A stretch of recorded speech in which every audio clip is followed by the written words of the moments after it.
Just as I was thinking that I would be able to spend some relaxing time for the first time in a while, my sister, Eva, showed up unannounced. It was still early for dinner time. I could sense a subtle peculiarity in her mood. I have something important to tell you. Melissa, She announced carefree. I thought she was going to ask me to buy her expensive cosmetics and brand name accessories again. My name is Melissa. I work for an ad agency. My father was a civil servant, and I grew up in a relatively well-off family. My mother favored and spoiled my little sister, Eva, who was 5 years younger than me. She had beautiful deep blue eyes and a small button nose and was good at taking advantage of others. She was more spoiled than she should have been. She became a child who begged for one expensive thing after another and got bored as soon as she got them. I'm a passion desire, even as a child. I knew that I was plain and had no particular talent, so I studied hard to get my parents' attention. But even though I got good scores on tests, they never really acknowledged me, and I often felt lonely. I always kept excellent grades, which led me to secure an offer from one of the top ad agencies after my graduation. I got married to my coworker, Liam, and started a new chapter of my life 2 years ago. But on the other hand, Grecian Eva, who was not interested in studying, started attending a no-name college. She had an amazing body and always dressed stylishly, so she must have gotten a lot of attention from her fellow male students. She was always being pampered by a group of them. I often heard that she received surprisingly expensive gifts. When I sometimes saw her at my parents' house, she proudly showed me pictures of her handsome boyfriends and bragged about him nonstop. Her boyfriend changed every time I saw her, so I was a little concerned about the string of short-term relationships. I told myself that it must have been like a game for her as she had no shortage of men. At one point, she suddenly and somewhat forcibly started coming over for dinner at my house. She must have realized that Liam and I lived relatively close to her college. She lived alone in a beautiful but expensive apartment after begging our parents to let her stay there. I knew she never cooked as it damaged her nails. I had been invited to her place a few times just so that she could show off her comfortable lifestyle. I looked in the kitchen and saw almost no food or cooking utensils at that time. Since she was like that, she must have missed home cooking. Besides, she seemed to be happy to save some money on food. In fact, she never mentioned chipping in, let alone acting humble about it.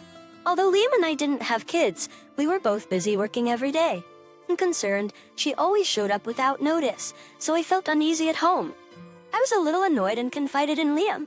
He hardly ever helped me with the chores, so he must have thought cooking and cleaning weren't such big deals. It was partly my fault for taking all the housework, making them my responsibility after he showed reluctance at the beginning of our marriage. I managed my frustration thinking that way. I normally listened to my favorite music at high volume and got rid of my annoyance. One Saturday afternoon, I thought I'd be able to relax for the first time in a while, and was happily thinking about what I was going to do. Then Eva, as usual, suddenly showed up. It was still early for dinner time, and the sun was shining outside. I could sense a subtle peculiarity in her mood. I have something important to tell you. Melissa, she announced carefree. I thought she was going to ask me to buy her expensive cosmetics and brand name accessories again. You know, I'm actually dating Liam. I was so baffled that I just stared at her with wide eyes at first. I'm dating my husband? What are you talking about? You know, we're together, so let's break up. What do you mean by break up? You mean a divorce? Please, I beg you to. If you resist, I'll be in trouble. I'm going to have a baby. What? You can't be serious. Yes, I'm pregnant. She was not only having an affair with Liam, but asking me to leave him because she was having a baby. The two of them leaned in close to each other and looked at me with a smile on their faces. It was getting too surreal for me. It was getting too surreal for me to keep up, but it didn't even end then. I think we have to prepare a good environment for the new baby. Don't you agree? Melissa, I thought I would no longer be surprised to hear anything. I wondered what she had to say next and turned my vacant eyes toward her. I happened to see this every day. Look, isn't that a nice condo? I'm proud of you for spotting such a nice place. Actually, we've already had a look at it. It's spacious, clean, and convenient. It's a perfect condo for us. And what does it have to do with me? Oh my god, you're so dull, you know. You've been with Liam for 2 years, but you couldn't get pregnant? He told me he felt disappointed and hurt. We're going to have a baby. You should be happy for us. Are you saying it's my fault that I didn't get pregnant? Look, Melissa, you have a better position in the company and make more money than I do. Can you help us for the sake of your future niece or nephew? I don't have enough money for the down payment at the moment. I'll pay you back, okay? Liam had never been able to save any money since he was a bachelor.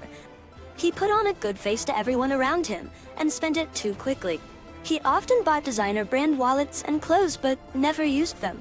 When we were dating, we always split the cost. He sometimes forgot his wallet or didn't have much money on him, and I often paid for him. I was also paying more into our living expenses in our marriage. Still, I loved him and had no complaints. Please, Melissa, I asked your parents, but they kind of turned me down. Isn't that awful? The two of them took turns asking me to fulfill their selfish desires. I was at a loss for words at their ridiculous demand. While having an affair behind my back, they had an unplanned pregnancy. I was suddenly confronted with a divorce and asked to help them buy a condo. It was just insane. Looking back, I had to deal with Ava's overly selfish demands for a long time. When we were little, she took my favorite dolls and made me cry. After I started working, she begged me many times to buy her things. Those were different scales compared to an unforgivable affair and a ludicrous condo. My love for Liam as well as Eva just disappeared. I couldn't bear this hurtful reality. Soon after, I left the house and moved into an apartment alone. Strangely enough, I was relieved. It was like being single again. Melissa. I heard a soft voice and turned around. It was Beth, my senior at work, whom I had been waiting for. Sorry, I couldn't finish my paperwork. No worries. I'm the one asked you to meet me when you're busy. That's all right. Let's order something, shall we? Beth, with the menu in her hand, ordered efficiently. I was troubled by Ava and Liam, so I wanted to ask her for advice. That must have been hard for you. She listened to my story as if it were her own. I almost burst into tears but managed to tell her everything. I hadn't had much of an appetite the past few days, but she gently urged me to taste the food, and I took her advice. So good. Right, the decor is so-so, but the food is exceptional here. After chatting for a while, Beth suddenly turned serious and asked me, "So what are you going to do? Liam and I can't go back to the way we were, so I guess we're getting a divorce." I see. If my boyfriend cheated on me, I would end it too, no matter how much I love him. If it was a one-night stand with a call girl or something, maybe I would give it another chance. But she's my sister and still a student. Beth was genial and continued to listen to me afterward. On my way back to my apartment, I noticed several messages on my phone. They were from Liam. He wanted to proceed with divorce as soon as possible for the sake of formality and also asked me to consider the cost of the condo. They were all one-sided. From the way he wrote, he still thought I was a free housekeeper or a convenient cash machine. How much did he need to degrade me? I was sure that I was completely over him then. I decided to visit an attorney the next day, and a short time later, the divorce papers were filed. I had already hired a professional investigator and had him take photos and videos of Liam and Ava together. I had concrete evidence. I also had a recording on my phone when they made insane demands. It was somewhat ironic that I was able to save on the cost of the investigation because of the recording. Of course, I asked for a hefty alimony from Liam.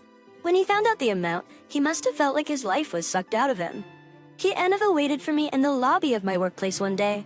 The two of them came up to me like bulls running toward a matador. I expected this scenario is knowing how shameless they were. I took a deep breath, faced them, and told them in an unwavering voice, "Of course, you will pay me alimony. Eva, you're an adult now, and this is a good lesson for you to learn. No, we can't pay you. I'm your terrible sister. Why are you doing this?" She pleaded with moistened puffy eyes. I had seen this signature strategy of hers many times before. I, of course, didn't fall for it. By the way, I've already told our big boss about your infidelity and our divorce. No, you better be joking. Him, Vix of all people? Aside from you, I'm in a higher position. He doesn't want my performance to be affected. What the hell? You think I'm an idiot? I'm just telling you what our boss told me to tell you. I thought he expected a little more from you, so it was a bit surprising and sad. You know, the chairman of our company is actually a distant relative of mine. What? I didn't know that. He never said a word about it. Liam's face suddenly turned pale with the word chairman. He was even starting to break out in a cold sweat. I told you several times before. Since we got married, you've been mostly absent-minded when I talk to you. But that's still terrible. We were married all this time. That's my lie. It doesn't matter now that we're in the middle of a divorce. You guys asked me for it anyway. Of course, Ava is also responsible for what happened. Aren't you ashamed of yourself for having an affair with a college student and getting her pregnant? And you asked me to buy a condo for you. Do you think someone who can't follow the rules of society and has no morals is in the position to ask for such a thing? I strongly disagree. Whatever. I just wanted to borrow a bit. Didn't you send me the amount via email? I don't think it was just a bit. Anyway, it's not your call to decide what happens to my work. No, it's rather my boss's decision. I haven't told you since it hasn't been decided yet, but I've been approached about an HR position a while ago. By your boss. Do you mean Beth? Oh no, baby. If you're in trouble at work, what are you going to do from now on? What about our condo? Opus. Melissa. The two seemed to be in complete panic. They begged me in a frenzy to restore his reputation with the bosses. The coworkers who were passing by glanced at us. I told them to go through my lawyer and left the place. Soon after, the two were spotted by security and taken away for questioning. They tried to call me numerous times, but I never picked up the calls. I also received several texts from them, but none of them resonated with me. Text later, Liam received a stern warning not only about the affair, but also about making a scene on the company premises from the chairman, and was utterly dispirited. He had a lot of pride, so it must have mortified him greatly.